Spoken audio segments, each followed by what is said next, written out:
Okay. War Rapport family, we just got done talking with you all about 2 hours ago, 3 hours ago, and we are back with our man Brian Matthews from AuburnSports.com. It's your guy Ike Jones, Mike G here. Shocking news coming out of the Plains just happened recently. Wide receiver coach Cornelius Williams, aka Corn, aka C. Will, no longer employed as the wide receiver coach at Auburn University. And we have Brian Matthews here from AuburnSports.com here to help break this down for us. Brian, how's it going, man? It's going good, and I'm as shocked as everybody else out there about this development. It's just very unusual for an assistant coach to be let go 4 games into a season. I cannot recall that happening at Auburn in my time. Maybe I'm forgetting something, but it's just a pretty surprising thing to do. And I hate it for Cornelius. I think he's a up-and-coming, young, talented coach who, at Auburn gave Auburn those in-state connections, to Birmingham, where he's from, played and coached at Troy. So he's got those South Alabama connections. So this is a tough blow, I think, for the school. Yeah. That's the interesting thing, I think, most for me, and I'll let you jump in here, Mike, and give a reaction. One of the things that I liked a lot about Coach Williams was his Southeastern connections, right? Like, we don't have a lot of that on this current staff, and he was a guy who knew the area well enough to hopefully help us recruit more in this area. So it's very interesting to see what's going to happen now going forward. I do know that one of the offensive analysts that were on staff has been promoted to fill that position. Jazzy Joe, appreciate the super chat here. He says, "What's up, B Matt?" Getting in there. But Mike G, I'm gonna let you jump in here and react a little bit to what we've got going on. Okay, so there have been some things that we've discussed recently in terms of wide receivers, but there have been themes to the season. Now we know at Auburn, well, maybe you might not know that the wide receiver coach is responsible for the rotations of receivers that go out on the field. So in replaying Georgia State, we just talked about it earlier today. The final drive wide receiver rotation looked drastically different from what we've seen the previous 3 games. Right. And we've been questioning, hey, are the right guys getting on the field?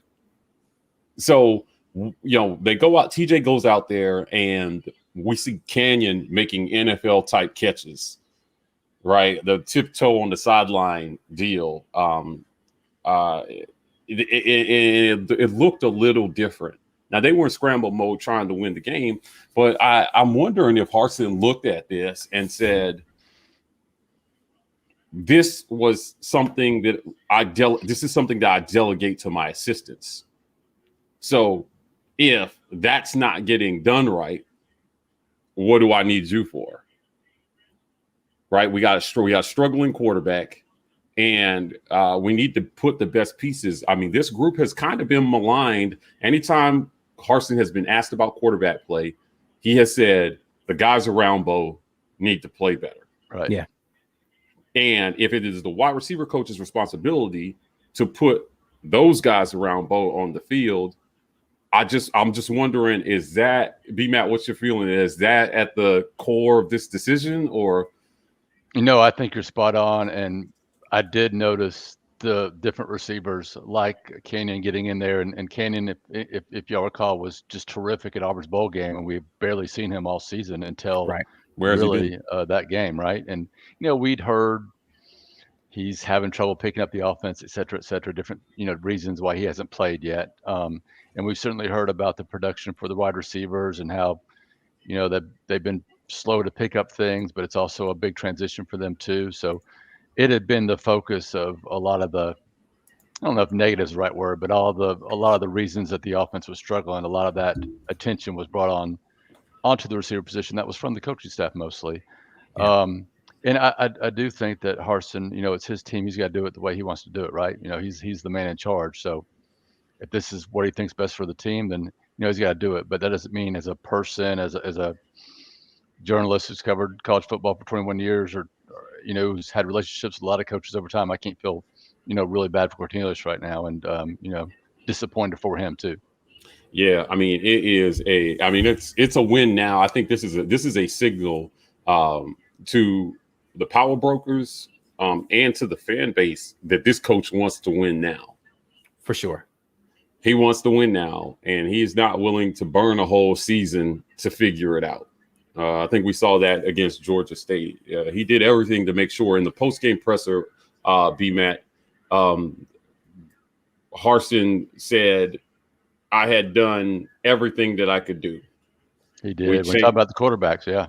Yeah, he said, listen, we changed. The only thing I could not, I'm not going to change out the offensive line. So what was there left to do?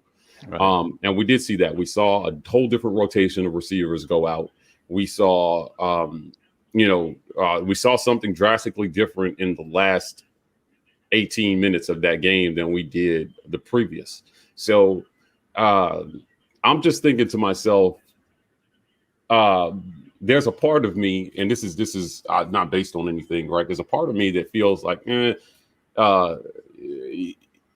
is he being scapegoated a little bit here? Like, do we really feel like, I understand he's responsible for receiver rotations, but I wonder if this is the only thing that he's reevaluating at this point. Is it possible that he's reevaluating some other areas on that offensive staff as well, too? It's got to be possible, because they're just not performing up to standards, right? I mean, you look at Georgia State, a team that Auburn should just roll over, and they were able to stack the line of scrimmage, put extra guys in the blocks, do their run blitzing, their twist, what have you, and just totally shut down Auburn's running game, dare Auburn to throw the ball, and Auburn really couldn't do that until, they made the switch at quarterback and made some other changes. So, yeah, I do think he's probably evaluating the entire offense. I don't think it's a surprise that Eric Kiesau, I believe is how you pronounce his name, is going to be Auburn's wide receiver coach. He is from Boise. He served as Harsin's, I guess it was co-offensive coordinator and wide receiver coach. Mm-hmm. So there's that connection there. They made that announcement already? Yeah. Not officially, but. Well, yeah, I'm saying he's the interim, so I don't know if they're going to hire him officially, but he is filling in as the interim right now, the guy from Boise, yes. Okay, all right. But sometimes the coach wants to go with his guys, and that's clearly one of his guys. He was an analyst at Auburn until this promotion, so that probably played a part in this too. I do wonder. I was going to. Sorry to cut you off, Mike. I said I do wonder if this is just the first chip to fall, right? Like if there are other things that are going to be happening, because it's clear from just the mentality of Brian Harsin that he expects a lot from his staff. He's trying to build, we talked about this with, Bradley Larondo well before the season about just kind of the level of like attention to what kind of program he wanted to put together here for Auburn and the work ethic that he puts in. But I do agree with you, Mike. I do wonder if there is some scapegoating going on with C-Will, or if there's more to this story. Maybe it's not just about the productivity of the wide receivers on the field. Maybe there's some off the field stuff that we don't know about yet. So it's a little early in this, and I have no idea what's going to be happening. But anyway, go back to what you were saying. Yeah, I mean, the problem seems systemic and not isolated. I had the first thought that came in my head is, is there a chance that we see Brian Harsin take over play calling at any point this season? Right. Yeah. Because that's a legitimate question, I think. Yeah. Like, I mean, he is an offensive guy. He's a pretty damn good play caller. And he hasn't been seeing the type of product that he would like to see. Now, up until today, we've run the ball effectively. Once that stopped and, alarm bells start going off, because what Georgia State did Saturday is what every team from now until the end of the season is going to try to do to Auburn's offense. They're going to load the box to stop the run and dare the quarterback to beat you based on what's on tape. We've been saying that for God knows how long, Isaac. Yeah. Right. This is what's coming. That's the way you defend Auburn until your quarterback can prove that he can beat you, or your offensive play caller can prove that they can come up with something that makes you a serious threat. They did it. They did it for 2.5 quarters, just about. Mm-hmm. So I wonder. I can't help but wonder how satisfied is Brian Harsin with the offensive play calling, and it can't just be here, because it's not just wide receiver that we have issues at.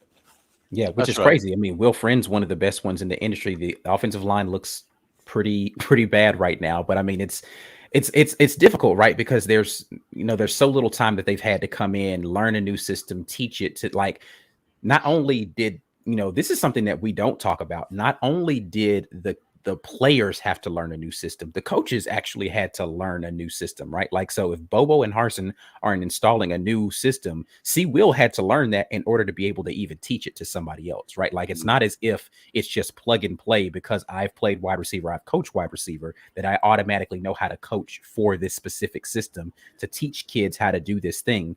And maybe that's the big thing, is like, I need somebody who knows my system and knows what to do. The guy from Boise already knows this stuff. I don't have to get him up to speed so he can come in and start teaching some people. So nice.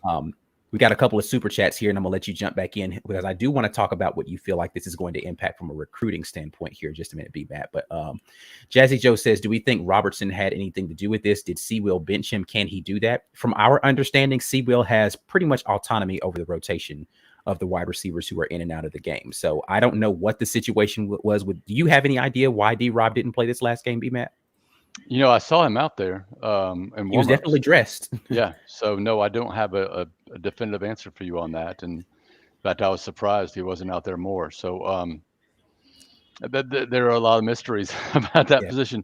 The other thing I would add, though, is, with the wide receiver position, we had heard, from several different sources and over time, going back to the spring, summer, fall, that talent was an issue with the group, right? They didn't feel like the group had the highest level that Auburn needed to have those playmakers and such. So, no matter who the coach is, you can't change that. You just got to work with what you got. And for sure, it certainly wasn't happening, I guess, the way that Harsin felt like it needed to over the first 4 games.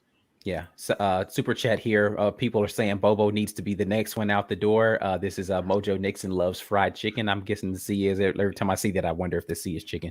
But I'm not going to wonder what the rest of that could be. Also here, another B-Mac, thank you for the super chat here. But let's just talk about this from a recruiting standpoint. Oh, sorry. One more here from my man Keon says, was Corn responsible for anything like the passing game coordinator? Yeah. Did he have any other? I don't think he did. I don't think he did. Yeah. Yeah, but from a recruiting standpoint, how do you think this impacts Auburn going forward from a recruiting standpoint? That's interesting because Auburn has a wide receiver committed from the Birmingham area, Omar Kelly in Trussville. So we'll have to try to catch up with him and see what he thinks. And then I think that the Jay Fair kid from Texas, I think he's a really special player. I know we've only got him as a 3-star, but the kid has ball skills. He's got great speed. People are underestimating him because he's not, 6'2" or whatever. But I think he's a real good player. And then the Albert kid, is it Kobe Albert? Is that right? Yeah. I know Auburn recruited him as a DB, but he's having an outstanding season as a receiver. And I think, I think he could get a look on that side of the ball at Auburn too. So that'll be interesting to see. I'm sure Harsin and the coaches are in touch with all those guys. And of course, Darius Clemens is the top target. Right. They're telling Darius, hey, you come in here and you can start day one for us. We need you, et cetera, et cetera. But you've also got Oregon up there, who's having a pretty good season and, close to home. So that's going to be a really interesting battle here. But I do think this is a setback there because Cornelius, one of his strengths was as a recruiter, his youth, his ability to speak to these kids and relate to them. It wasn't that long ago that I saw Cornelius at Hoover High School and, playing football. It doesn't seem that long ago to me, at least. So he was one of those young guys that could relate to these current high school players maybe a lot better than some of the other guys on Auburn staff. Yeah. I have a question, B-Matt. Again, can't help but think a lot about that post-game presser and the mood of the coach post-game, right? Yes. It was his attitude was defiant, kind of. And he was fired up. He was clearly unhappy with some of the stuff that he saw. You had the guts to ask him about wide receiver rotations, quarterback rotations going into LSU. Yeah. Again, his answer there seemed a little kind of defiant as well. Yeah. What do you think it's possible that maybe after that almost what was, I think it's fair for us to say, almost disaster on Saturday, that some accountability was asked of him in terms of what is going on, right? Right. And then the next thing we know, somebody's getting fired, and it's people, the passing game. It's easy to look at the passing game right now and say, okay, we know we got 2 stud running backs. Our run blocking has definitely been better than our pass blocking. So that just leaves everything around the passing game to point at. Quarterback, receivers, pass blocking, right?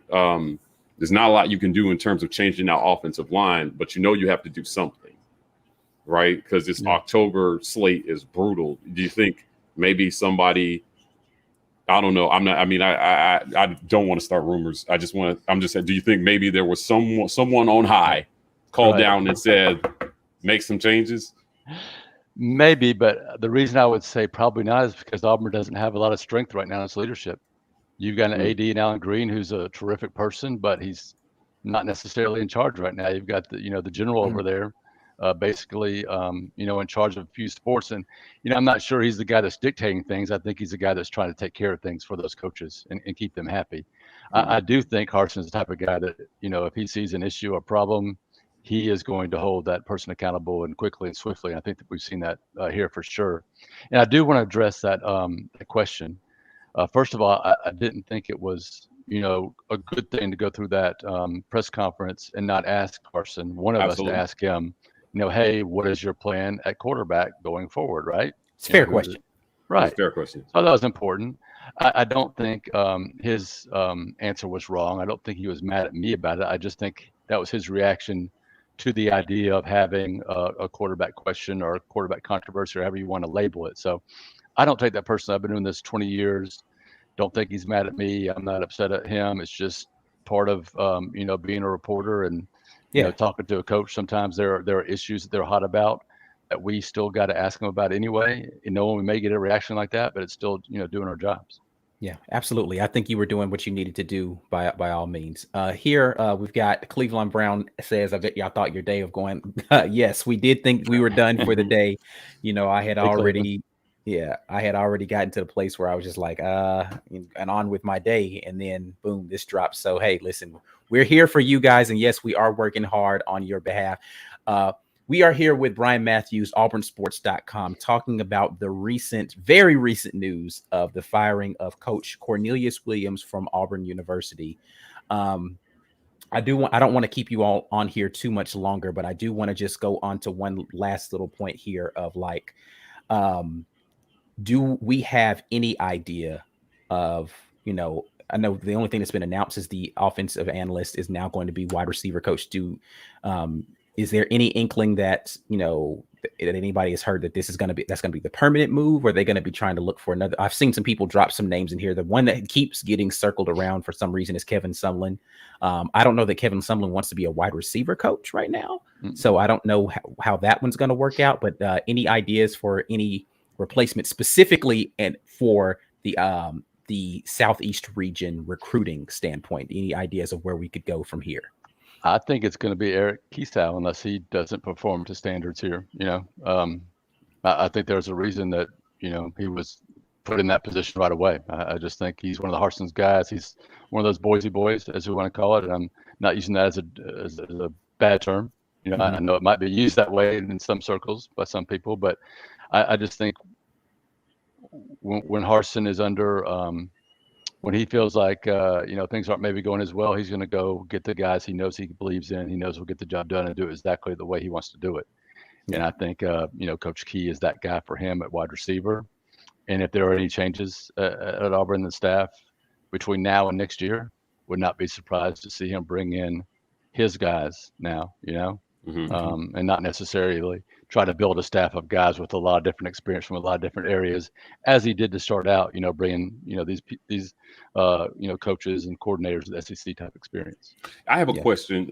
So this guy, Kiesau, did I say that right? Kiesau? I think that is. I asked somebody today about that. So, and he wasn't 100% sure either. So if you're Brian Harsin, are you giving the interim the same autonomy that Coach C had, or are you hand-holding that coach until such a time as you make it not interim or hire somebody else? Like, how close is Brian Harsin going to stay to wide receivers moving forward? I think just because of what's gone down over the last, few hours, that you've got to keep a special eye on that position, right? Even if you totally trust Coach Key and he's your guy and you believe in 100%, you still got to keep an eye on that position, not just because of the change there, but how are the players going to react to this change, right? How's it going to affect the team?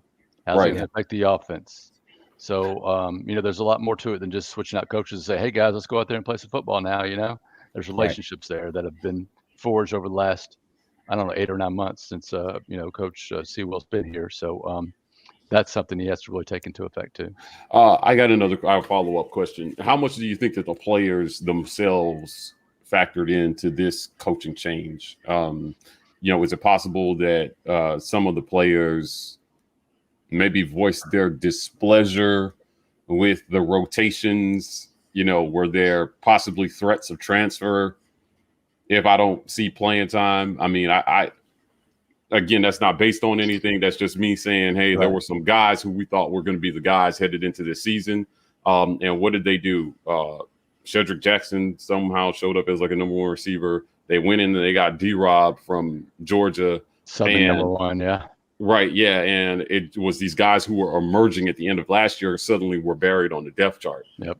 Of that group of guys, I can't help but wonder, if maybe they spoke up about the situation they found themselves in, buried on the depth chart behind guys who, maybe weren't performing as well, right? Like, obviously he made a change here because he felt like there was some sort of performance issue. But, is that normal for players the unified voice of players to maybe play into a situation like this? I would hope not. You don't want players running the show, right? All due respect to them, right? And I would expect there to be dissent on any football team. When you have a group of players at a position who are playing and aren't playing, right? That's every team, that's every year, that's every position. And there's going to be some guys who aren't happy with it, who complain, who need to talk to the coach more. Hey, coach, what do I need to do? What am I doing wrong? I think that's just part of everyday coaching, right? You're just trying to take a young man and build him up and get him to be a better player and a better person and learning how to deal with adversity. So I think that's all just part of the process. And I would hope that, no moves are being made just because of, players being upset about this or that, unless it was something off the field happening and we're not aware of anything like that. I would agree, unless it confirms for you what you already thought, right? Like if you were thinking we need to make a change and then you go and talk to players and players are like, yeah, this isn't like, and so you feel it and then you go and confirm it, then maybe that factors into it. But I hope that it's not like the thing that was the catalyst for it. You know what I'm saying? So see a couple of interesting names here. Friend of the program, Courtney Taylor. Love it. I would love it.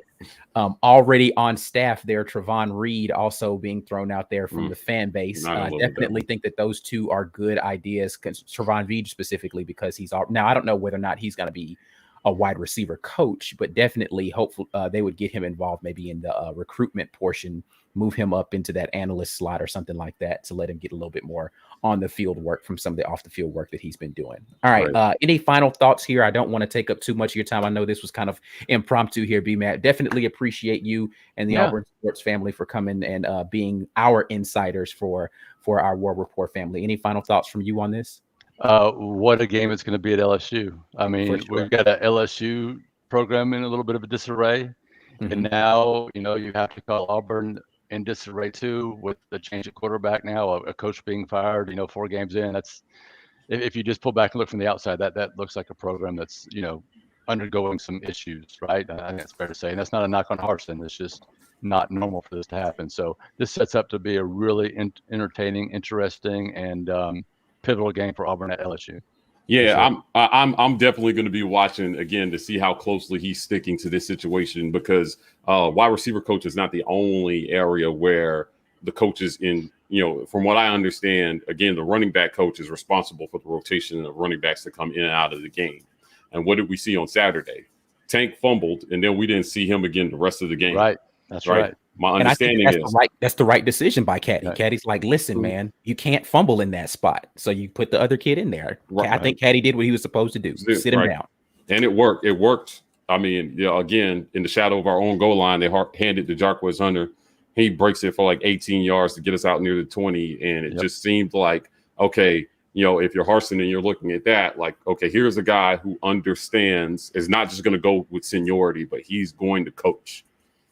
Right. And that message. Yep. Right. And it seemed like at wide receiver, they were prioritizing experience over talent, which may not have been the best strategy, for us, given, but no matter what happens at wide receiver, I'll close just by saying it doesn't matter, unless you got a quarterback that can get them the ball, it doesn't matter.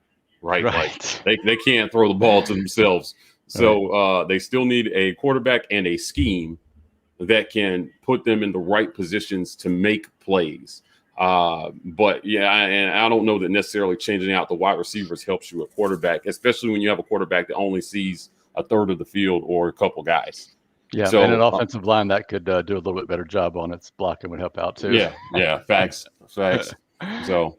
All right. Well, we appreciate it once again, B-Matt, for you jumping in here with us. We are the War Report. You know what you're supposed to be doing here. Share the video at the War Report on Twitter, and Get Your Weight Up is the hashtag.